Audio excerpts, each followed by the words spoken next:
GeM TV நேயர்கள் அனைவருக்கும் வணக்கம். கொஞ்ச நாளைக்கு முன்னாடி பார்த்தீங்கன்னா நம்ம முதலமைச்சர் தலைமையில் ஒரு பெரிய நிகழ்ச்சி ஒன்று நடந்திருக்கும். கல்வி வளர்ச்சி அதிகமாக இருக்குது அப்படின்னு சொல்லி நிறைய மாணவர்களுக்கு பரிசு கொடுக்குற விழா ஒரு பெரிய பிரம்மாண்டமாக நடத்தியிருந்தாங்க. அந்த நிகழ்ச்சி தொடர்ந்து நிறைய பேர் நிறைய விமர்சனங்கள் பண்ணிட்டு இருக்காங்க.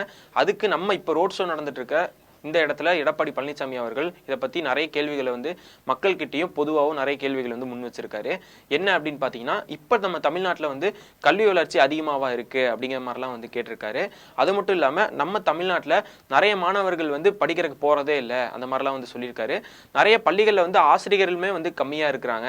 நிறைய பள்ளிகளில் மாணவர்களுக்கு சரியா சொல்லிக் கொடுக்கறதுக்கு ஆசிரியர்கள் யாரும் இல்லை அப்படிங்கிற கேள்வி முன் வச்சிருக்காங்க. அது மட்டும் இல்லாம உச்சநீதிமன்றத்தில் 1.5 லட்சம் ஆசிரியர்கள் தேர்ச்சி எழுதி தேர்வு பெறணும் அப்படிங்கிற மாதிரி ஒரு ஆர்டர் போட்டிருக்காங்க. 1.5 லட்சம் ஆசிரியர்கள் மன உடைச்சல் காலாயிருக்காங்க. இதுக்காக எந்த ஒரு ஆன்சருமே அவங்க இன்னுமே சொல்லவே இல்லை. இதுதான் கல்வி வளர்ச்சியா அப்படிங்கிற மாதிரி கேள்விகளை எழுத்தியிருக்காங்க. அது மட்டும் இல்லாம 2 மாணவர்கள் நெல்லையில இப்பதான் ரீசெண்ட் டைம்ல அருவாளால வெட்டிக்கிட்டாங்க. இந்த மாதிரி விஷயங்கள்லாம் சொல்லியிருக்காரு.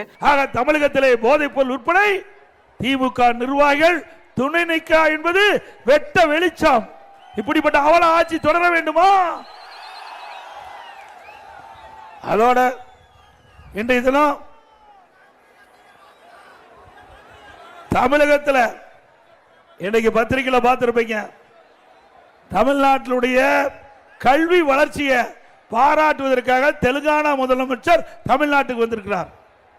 எது? தமிழ்நாட்டுடைய கல்வி வளர்ச்சியை பாராட்டுவதற்காக தமிழ்நாட்டுக்கு தெலுங்கானா முதலமைச்சர் சிறப்பு அழைப்பாளர் வந்திருக்கிறார். அப்படியா தமிழ்நாட்டில் கல்வி வளர்ச்சி உயர்ந்திருக்குது? இன்றைய தினம் திராவிட முன்னேற்ற கழக ஆட்சிக்கு வந்தவருக்கு பள்ளியில் சேர்க்கின்ற சேர்க்கை எண்ணெய் குறைந்து விட்டது. பள்ளியில் சேர்க்கப்படுகின்ற சேர்க்கை எண்ணெய் குறைந்து விட்டது. அதோட இன்றைக்கு அரசு பள்ளியிலே ஆசிரியர் பற்றாக்குறை, முழுமையான ஆசிரியர் இல்ல. கல்வி கேட்பதற்கு தேவையான கல்வி போதிப்பதற்கு தேவையான ஆசிரியர்கள் இந்த ஆட்சியிலே நியமிக்கப்படவில்லை. அது மட்டுமல்ல, உச்ச நீதிமன்றம் அண்மையிலே ஒரு தீர்ப்பு வழங்கப்பட்டு விட்டது. இன்றைக்கு ஆசிரியர் தகுதி தேர்வு தேர்ச்சி பெறாத 1 லட்சம் ஆசிரியர்கள் தகுதி தேர்வு எழுதி அவள் தேர்ச்சி பெற வேண்டும் என்று ஒரு தீர்ப்பு அளிக்கப்பட்டு விட்டது. இதனால் 1.5 லட்சம் ஆசிரியர்கள் மன உளைச்சல் இருக்கிறாங்க. நம்ம தமிழ்நாட்டில் 5ஆம் வகுப்பு படிக்கிற மாணவன் 3ஆம் வகுப்பு படிக்கக்கூடிய ஒரு மாணவனுடைய பாடத்தை படிக்கிறக்கே கஷ்டப்படுறான், திணறான். இந்த மாதிரி ஒரு நிலைமை நம்ம தமிழ்நாட்டில் இருக்கும் போது கல்வியில வளர்ச்சி அடைஞ்சிருச்சு அப்படின்னு சொல்லி ஒரு விழா வைக்கிறது எப்படி இருக்கு அப்படின்னு சொல்லி கேட்டிருக்காரு. அது மட்டும் இல்லாம ஒரு போட்டோ ஷூட் வேற வச்சு நடத்திட்டு இருக்காங்க. இந்த மாதிரி விழாக்கள்லாம் நடத்திட்டு இருக்காங்க. இது விளம்பர மாடல் ஆட்சியா அப்படிங்கிற மாதிரி கேள்விகளை நிறைய எழுப்பியிருக்காரு. இவர் மட்டும் இல்லாம நாம் தமிழர் கட்சி சீமான் அவர்களும் பலசரவாக்கத்தில் செய்தியாளர்களை சந்திக்கும் போது சில பல கேள்விகள்லாம் எழுப்பியிருக்காரு. இந்த நிகழ்ச்சி ஒன்று நடத்தியிருக்காங்க. இது ஆடியோ லான்ச் மாதிரி தான் இருக்குது. இது நார்மலா ஒரு கல்வி வளர்ச்சி நிகழ்ச்சி மாதிரி இல்ல. அது மட்டும் இல்லாமல் எப்படி நீங்க கல்வி வளர்ச்சி அடைஞ்சிருச்சு அப்படின்னு நம்ம தமிழ்நாட்டை சொல்றீங்க? எத்தனை பட்டம் முடிச்ச மாணவர்களுக்கு எத்தனை பேருக்கு தமிழ் சரியா பேச தெரியும், சரியா எழுத தெரியும் அப்படிங்கிற மாதிரி கேள்வியெல்லாம் முன் வச்சிருக்காரு. 60,000 பேர் பக்கம் தமிழ் எழுதக்கூடிய ஒரு தேர்ச்சி எழுத வராம இருந்திருக்கு. அவல நிலை நம்ம தமிழ்நாட்டில் தான் நடந்திருக்கு அப்படின்னு சொல்லியிருக்காரு.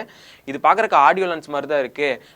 அந்த நிகழ்ச்சியில எத்தனை தமிழ் அறிஞர்கள் கலந்துக்கிட்டாங்க அப்படிங்கிற மாதிரி கேள்வி எல்லாம் முன் வச்சிருக்காரு. இந்த தமிழ்நாட்டில் நிறைய கவர்மெண்ட் ஸ்கூல்களை மூடிட்டு இப்படி தமிழ் வளர்ச்சி அடைஞ்ச நம்ம தமிழ்நாடு அப்படின்னு சொல்லி ஒரு நிகழ்ச்சி ஒன்று வச்சிருக்காங்க அப்படின்னு சொல்லி நிறைய கேள்விகளை முன்னெடுத்திருக்காரு.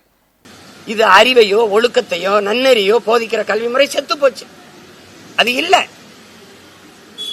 அதனால நீங்க சொல்றது மாதிரி இப்ப அவனுக்கு எதுவுமே தெரியல. இங்கிலீஷ் பேசிட்டா அறிவாளின்னு நினைக்கிறான்.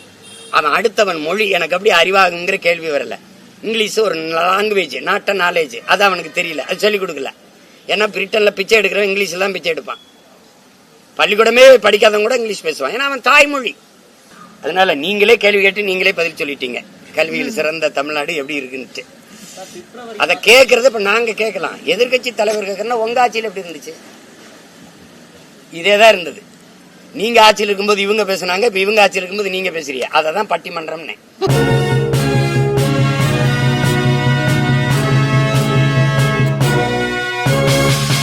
உடனுக்குடன் அப்டேட் தெரிந்து கொள்ள ஜெம் டிவி தமிழ் ஆப்பை இன்ஸ்டால் செய்யவும்.